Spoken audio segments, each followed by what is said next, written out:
Maafisa wa umma na mabwenyenye waliohusika katika kashfa ya fidia haramu ya shilingi bilioni 1.5 katika ardhi ya shule ya Ruaraka sasa wapo hatarini kuwekwa ndani na kukabiliwa na mashtaka mazito ya jinai. Mbali na pingu kuwatafuta wahusika, EACC sasa imeanzisha msako wa kurejesha kila sarafu kutoka kwa kampuni za Afrison, Highlands na Whispering Palms zinazodaiwa kufaidika na kile mahakama ilichotaja kuwa ubadhirifu wa wazi wa fedha za umma. Laban Shaban sasa anaarifu. Tume ya maadili na kukabili ufisadi imethibitisha kuwa imerejelea hatua za kisheria na itawasilisha tena faili za uchunguzi kwa mkurugenzi wa mashtaka ya umma DPP.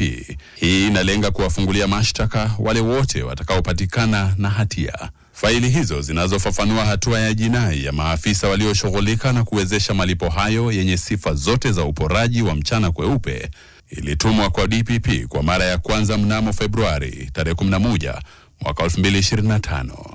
Hata hivyo, baada ya tathmini huru, DPP alishauri EACC kusitisha mashtaka hayo ya jinai ili kusubiri uamuzi wa mahakama ya rufaa. Hii ilihusiana na madai yaliyokuwa yamewasilishwa na walalamishi wa kibinafsi. Kufuatia hatua ya mahakama ya rufaa kutupilia mbali rufaa hiyo mnamo Julai tarehe 3 mwaka 2026, EACC imechukua hatua ya haraka kufungua kesi hiyo. Pamoja na kuwafungulia mashtaka wahusika, tume hiyo imeanzisha mchakato wa kurejesha shilingi bilioni 1.5 ambazo zililipwa kinyume cha sheria chini ya mpango huo. Fedha hizo zinalengwa kurejeshwa kutoka kwa mashirika matatu ya kibinafsi yaliyopokea malipo hayo. Mashirika hayo ni Afrison Export Import Limited, Highlands Limited, Whispering Palms Estate Limited.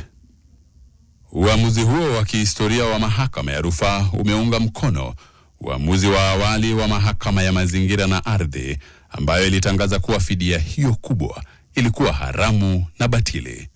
Kulingana na uchunguzi wa EACC uliofanywa kwa ushirikiano na Wizara ya Ardhi na Wizara ya Elimu, kipande hicho cha ardhi chenye ukubwa wa ekari 13.5 ambapo shule ya upili ya Ruaraka na shule ya msingi ya Drive-In zimejengwa tayari kilikuwa ardhi ya umma.